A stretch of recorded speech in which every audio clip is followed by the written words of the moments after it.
How do you stop this thing? You just hit stop. But Phone, stop. Okay, starting over. So we went and saw Fast and Furious X, or Fast X, I guess is what it's called. Part one. Part one of three, probably. I don't know. Yeah, I've heard two. I've also heard three. Yeah. So, okay. Spoiler alert. We saw this last week. Yeah. We didn't record right away. And then stuff got in the way and we didn't get the recording done. So we're doing it now. So, at this point, everybody's seen it. Everybody knows that the movie was terrible. It was. I mean, compared to the last one, it wasn't. But I also get what they were doing with this. He Infinity Warred it. And what I mean by Infinity Warring it, I noticed that compared to the last couple films, because I did over like a little vacation I had last week, I watched all the Fast and Furious movies, including the Hobbs and Shaw special. I guess you'd call it a special, I guess.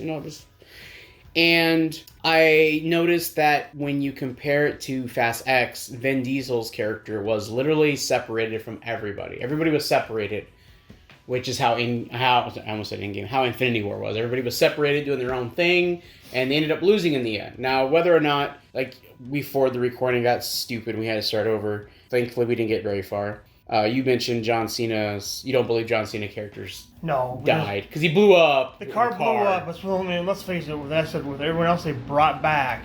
Well, they also killed off Han too, and brought him back. And they brought him back. Now, the thing about Han which was interesting about Han, is that they killed him off in Tokyo Drift, which is the third film, which was supposed to be like a reboot of the franchise or going in a different direction, and then that movie didn't do well in theaters, from my understanding.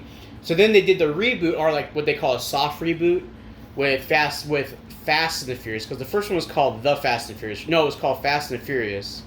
The fourth one's called The Fast and the Furious. That's the kind of the difference between the two. And and then they made it where that one was a prequel. So they basically were like, oh, we want to bring Han's character back, and we're just going to ignore. I feel like when they started, when they did Fast and the Furious, the fourth one, they kind of were ignoring Tokyo Drift, and then I think in the next one they were like, oh, we'll just put that after all these movies because Han's character became so popular. I believe it's 4, 5, and 6. I think it was Fast and Furious 6 is where because 7 is when John Stamos' character is the villain, right? No, that was 9. No. Because John Stamos wasn't in the movies. No. Oh my God, not John Stamos. Jason Statham. Jason Statham. I always get the two mixed up. Yeah, Jason Statham was the villain of Fast and Furious 7. Yeah. Right. Yeah, he was because he's Declan Shaw was the villain. 6 was the one with the brother that had the brother. The brother. Yeah. Because then he was in this one, wasn't he? Fast 10? Yeah, he was on the airplane, with the... And of course, The Rock was in the mid-credit scene or whatever. Right, and with The Rock, his, what do you call it, issues with Vin Diesel, which I don't remember even know what they were. And it doesn't really matter. Because at this point, I'm starting to think that whole thing was probably some kind of WWE style feud between them to build hype or something for his grand return, But and then again, there could be actual beef between the two of them too. Who really knows and who really cares? Just enjoy the damn movie. But I did notice after rewatching all the Fast and Furious movies after seeing this one that they were very separated. It was almost like they had 3 or 4 different storylines going on at the same time. I think that was, for me, was part of the problem. There was too much going on. I remember you had mentioned the pacing and the cutting between stuff was kind of jarring for you. Well, like I said, it was threw you off. I kind of, let's face it, Fast X isn't a hard movie to follow. What I'm saying is the fact that there's so much going on. I think is what, for me, kind of drug it down. Yeah, I didn't feel like it had. I mean, with the whole them duct taping a rocket. I mean, I know they didn't actually duct tape a rocket, but I call it duct taping a rocket to a car and going into space. It was super over the top.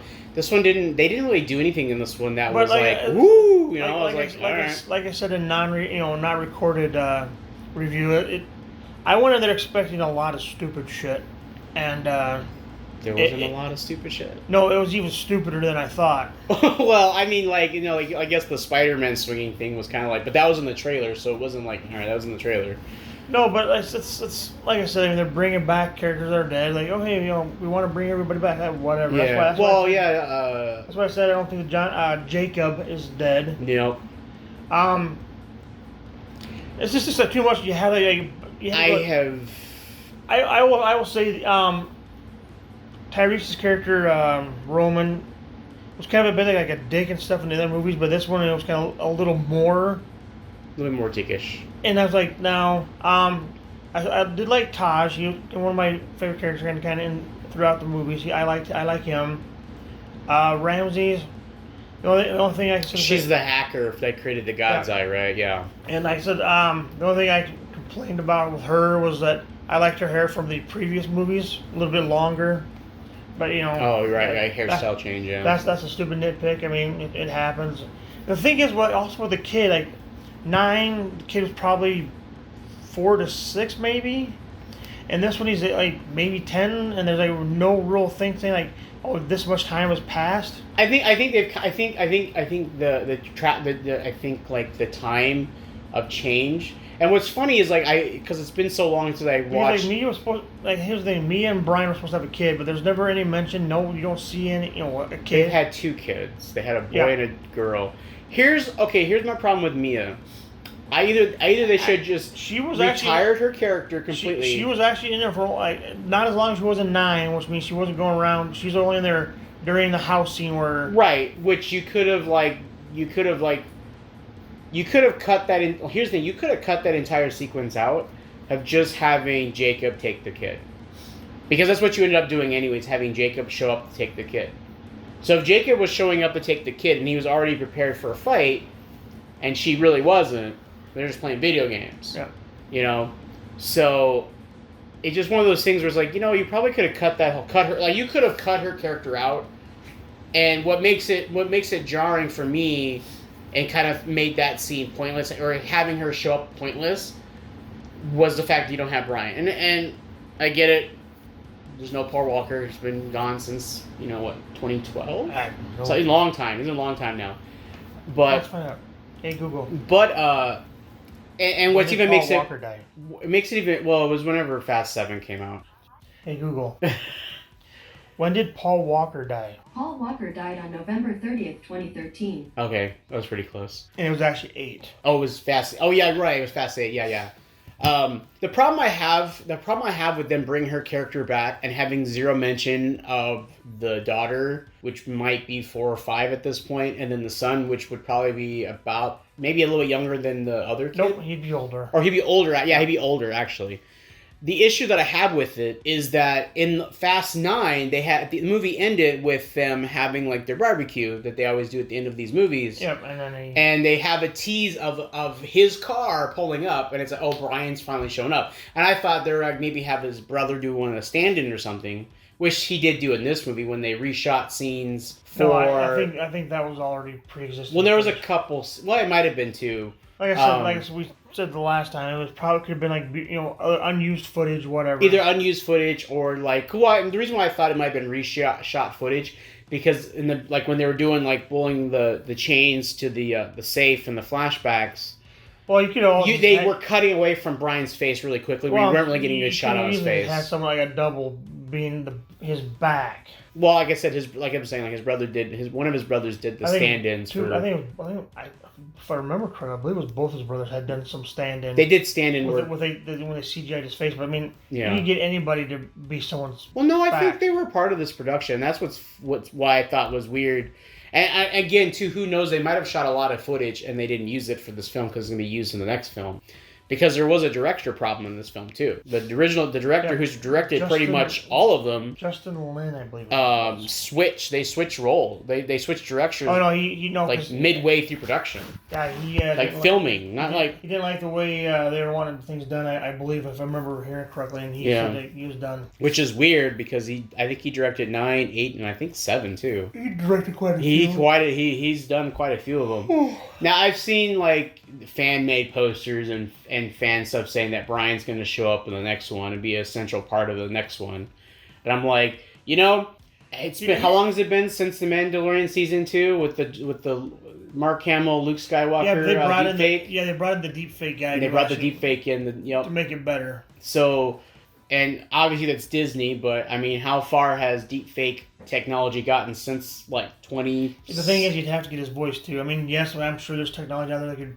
There is. That's I literally tested it for about 2 months. I paid the service where basically I'd write a script and I would have to read my voice, and an AI basically duplicated my voice. The only problem that I had with the AI duplication of my voice was that it sounded just like me, and which was kind of scary. I was a little like, wow, that sounds exactly like me. The problem is that tone and pronunciation of words wasn't the same. Like, everybody has certain words, certain like syllables that they have a hard time maybe sounding out or saying naturally, whereas the AI would just say it straight out. It just would, then that's when you would find like, oh, okay. Like when I would say Zordon, because I made a Power Ranger channel and that's all I did was use AI to do all and I only actually even posted one video because I didn't like how it sounded or how they were sounding, but I say Zordon, but in the AI would say Zoron. Like it didn't pronounce it correctly, or it didn't really.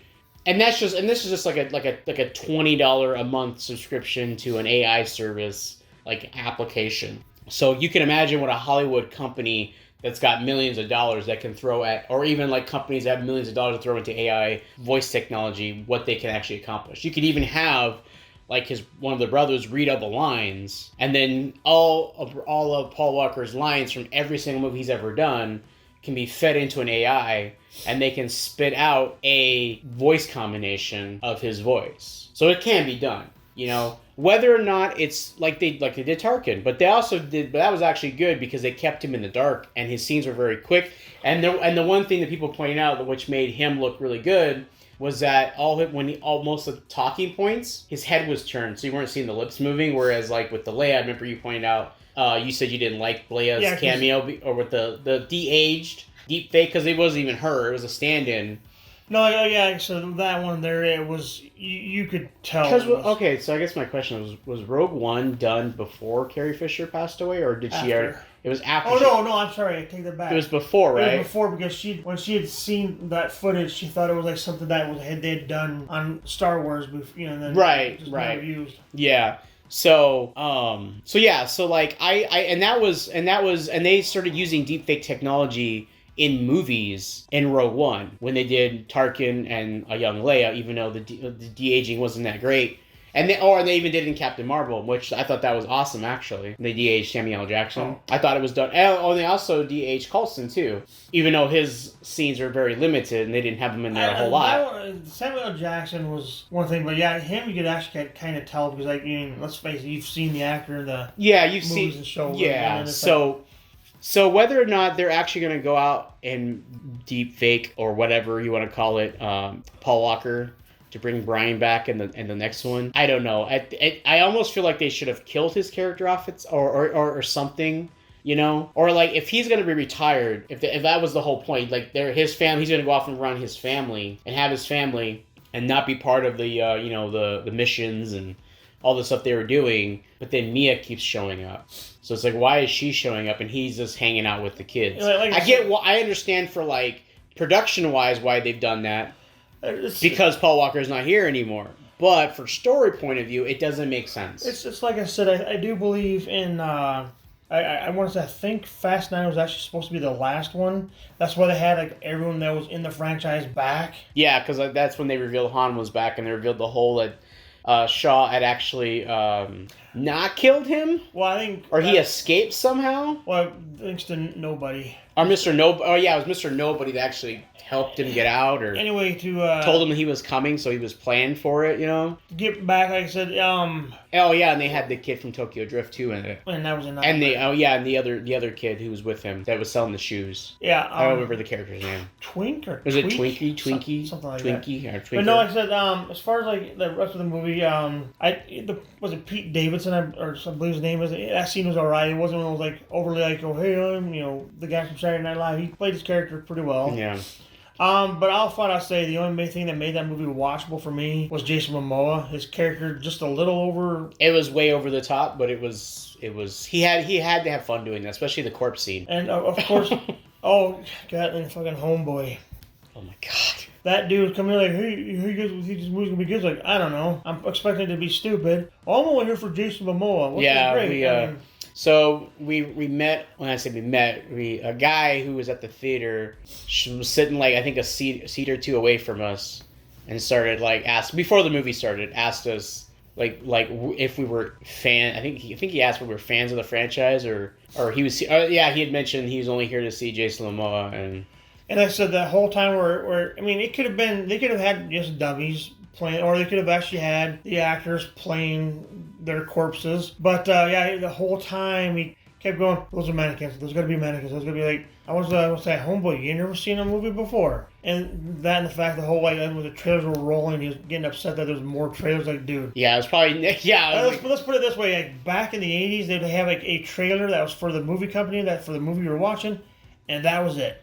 And of course, you'd have like maybe like depending on who the studio was. It was always generally like a trailer. You might have one or two trailers depending on the studio and what they had coming out that year. But no, it was like I think when we saw Jurassic Park at that cheap theater, I think it actually only showed a trailer. And of course, that was also back in the day. It was the time where like you maybe had less than 5 minutes of credits. Nowadays, it's like, oh, hey, credits are pretty long. I mean, not as long as they are now, like where it's like 10 minutes, 15 minutes. Dude, you watch like any like 80s movie, they're not going to sit there and tell you who the guy who did Tom Selleck's hair. They're going to tell you who catered, No, but I'm saying like the credits be like a minute or two long. But not like nowadays, though. It's like you got to thank everybody and their mom. Yeah. Or with Pixar. I mean, I'm not knocking Pixar, but when they do like a production for their animated movies, they have like the Pixar babies that were born during that time, and I mean I guess it's okay. I mean someone's like, hey, that's me. Which one were you? Hold on, let me pause it. I feel like the whole and what I don't remember was there a mid credit or after credit scene? Oh yeah, there was. Obviously I believe it was The Rock was the mid credit. Well, Rock was the mid, and then at the end I think it was like I thought The Rock was the last one. Well, either there was one of them. Basically, all I said was Dominic Toretto will return. Yeah, they said that. Yeah, which is funny because it's like here's the thing. Here's the funny thing about doing that. You can't end the movie on a cliffhanger where you kill the character off, like a giant explosion and he dies, or you don't see him die. There's a giant explosion, and then you follow it up with like a short little credit scene, and then say Dominic Toretto will return. Well, so he didn't die then. So then what was the whole point of the explosion? Because remember, he was holding his son, and it was like the fire came in, and it made you think they died. No, I believe it was they shot the things at the dam. The dam was collapsed, yeah, and they died. No, because I'm not saying they died, but they insinuated that he died. You actually sit there and see them. He pulled him and his kid up on right. That was shore. That was before that. But I'm saying the movie maybe it didn't end, but like their last scene together was like a giant fireball coming down, and it left you with, oh, they're dead. But then it says he'll return, so they didn't die. So like you said, they probably jumped in the water and they survived the fireball or whatever. Well, no, I remember they were driving down, and they got out of their car because, like they said, they was basically once he drove the car, said, you can't take my car. He drives down the dam. Yep. But he had the bombs on there, and he blew up the dam. Yep, and it collapsed on them, and it cut away. No, it kind of cut away where it leaves you with they died, or they're going to die. But then it said that he will return, so it's like, well, then and like you said too, they've brought back like how many characters now that have died in previous movies? Like at least 4 of them. Everyone that died, except for the one person who actually died, they kept his character in 8, which was all right. They got him, basically finished filming it using his brothers to finish the film. Yep. And they retired, but then in the 9, it's like, oh hey, Brian's car just pulled up. Yeah, well, that's the only thing that bothers me about the whole like bringing the actress who plays Mia back every time now. It's like. And I guess they got away with it. I think, what was it, Fast 9? Was it John Cena's character, the villain? Yeah, the brother. or Yeah, that it was a family matter. So it was a. But then again, I guess wouldn't Brian be considered family? So That whole movie, it was too much. Let me put it this way: that movie, Fast X, had too much family. All of a sudden, like this grandma, oh yeah. I read an article where someone said in the first Fast and the Furious movie, I think Dom Toretto says family like 5 times, where like in Fast 10 he says it like 37 times. Or something like that. That person has too much time on their hands. Well, like I said, they're bringing in like Shaw's mother, which she's kind of was fun in the movie what she appeared in. Which one did she show up in? She showed up in. She was in 9. 8. No, she was in 8 too. No, she was also in 9 though. Yeah. But no, the fact that also like in the beginning of the movie, he's teaching this kid how to drift. Like a 10-year-old, but whatever. I'm sure there's 10-year-olds out there that probably know how to drift. But anyway, he says, "Oh yeah, great grandma's coming." I'm like, where the hell was this, your grandmother this entire time, Dominic Toretto? Maybe you could have sit there and like said, "Oh hey, grandma's watching the kids." Well, yeah, it's just kind of like how everybody becomes family in these things, I don't know, like I just thought the movie was it was a downgrade from Fast 9. It was a huge downgrade from Fast 9. I still enjoyed it for what it was. The plot was all over the place. It was stupid for me. I thought the thing about the plot being about Fast 5 and how the villain had a son that we didn't see, and then of course the new head of the organization that Mr. Nobody was in charge of, the agency, was of course that guy. I knew that guy was the villain. Aquahawk. He was right. I always. Oh, he was also Raphael, at least in the first Bay produced Turtles movie. Yes, I was like when he was like, yeah, I'm gonna come land over here. I was like, yeah, no, this guy's a villain. And then of course the reveal that he was also there too, and they were in a business deal together. And whatever, I was like you said, the plot, like, and I'm all down for dumb plots and dumb movies. Like it's like Masters of the Universe, that's probably the dumbest plot I've ever seen, but I enjoy that movie. Sharknado. I actually, as dumb as that first one was, I actually enjoy I enjoy it. It's that dumb. There's someone else who had to buy all those movies on Vudu, and it wasn't either one of us. No. Or your cat. Or my cat, yeah. So. Oh, did we should show them the bucket. Here's the bucket. Take a look. Oh yeah, the bucket. Yeah. Oh yeah, we can't show the bucket. Oh wait, hold on. Yeah. Sorry, wrong movie. Yeah, wrong movie. Wrong movie review. Sorry. Right. Well, actually, there was a bucket, but it was like a tin toolbox. It was like a toolbox, yeah. And I'm just like, I spent $30 on the Groot bucket because that was cool. Oh, Jesus Christ! I wish I hadn't done that now, but I mean, it still looks cool though. It's got a handle on it, man. It's got a handle. And the bucket we got today. Oh yeah, the bucket. We won't talk about that. This was last week's review. This was we're in the past right now. We can't go into the future. We don't have that kind of power yet because we haven't gotten enough sponsorships to get that power to go into the future yet. Wink, wink. But like we said, we'll give a shout out. There was two really annoying people there. Some guy named Tony. And the other guy who went to overnights. They used to be on OGP. So shout out to Blake. His name's Blake, by the way. Yeah, if you haven't figured his name out yet. and Tony. That's what it said on his name badge. Oh, here's his name. Yeah. So shout out for you guys for ruining the movie for us. Yep. You ruined the movie for us, and we thought Kevin Smith and Disney would ruin shit. Like I said, I don't have much to say about Fast X other than it was not a very fast-paced movie. I will give it like a 2.5. 2.5 out of what? 150? Sure. 150. Wow. I'm gonna give it 2 drifts. Yeah, 2 snaps. I'll give it 2 snaps. I mean, out of 5. Hold on, Capri. What did you think about it? Capri? Nothing. She hated it. She didn't like it either. So yeah, guys, that's all I got to say about Fast X.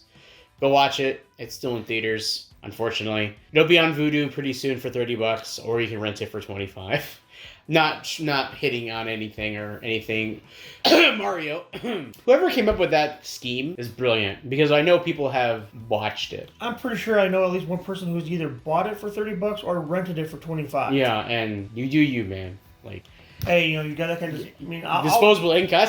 That is peak disposable income right there. I will admit that that movie Sisu never came to our theaters, and it looked like a kind of like a. What movie was that? It was a one done by either the director or someone associated with John Wick. The movie where the guy like World War II. The guy like had found a bunch of gold and Nazis wanted to take it from him, and he just kept. Oh yeah. And it never. Why did they show a trailer for it in the theaters and then it never showed up?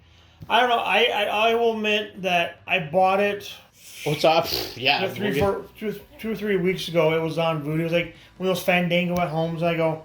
I wanted to see, like, yeah, you know what? I got the money. I'll spend the $25 on it. I mean, it wasn't. Again, it's one of those like movies where they show like all like the parts that you know you're gonna like Right. in the trailers, which that's how you get to go see the movie. Right. However, the story in my head that I thought was going on with the trailer actually was what happened. However, I'll give you this ending for that movie if you don't want to, go, watch it. I mean, I don't think I really wasted money, but at the end, the guy says nothing throughout the whole movie. Oh. And I believe it was actually like dubbed from wherever they actually filmed it. So because you could tell when like the lines were coming out, the mouth. They Godzilla did. Well, no, it wasn't quite as bad, but you could kind of tell because some of them seemed like just off. So I'm one of those people that I'll pause and kind of rewind back sometimes, like the voice track in the video. I don't know if that was the thing, but anyway, he gets he keeps all his gold in the bag. Then he goes to town. He goes to the bank and he has his saddlebags.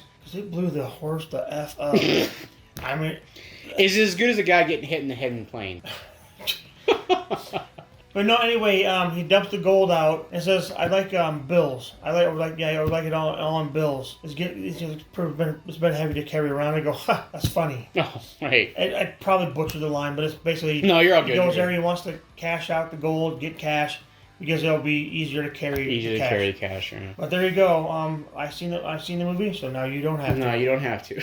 Oh yeah, his new trademark. That's 2 reviews in one review. In one review that you guys. So that's like a fourth wall break and a fourth wall break. Well, yeah, maybe. But who am I to judge? Well, you certainly aren't judge, jury, and execution. No. Okay.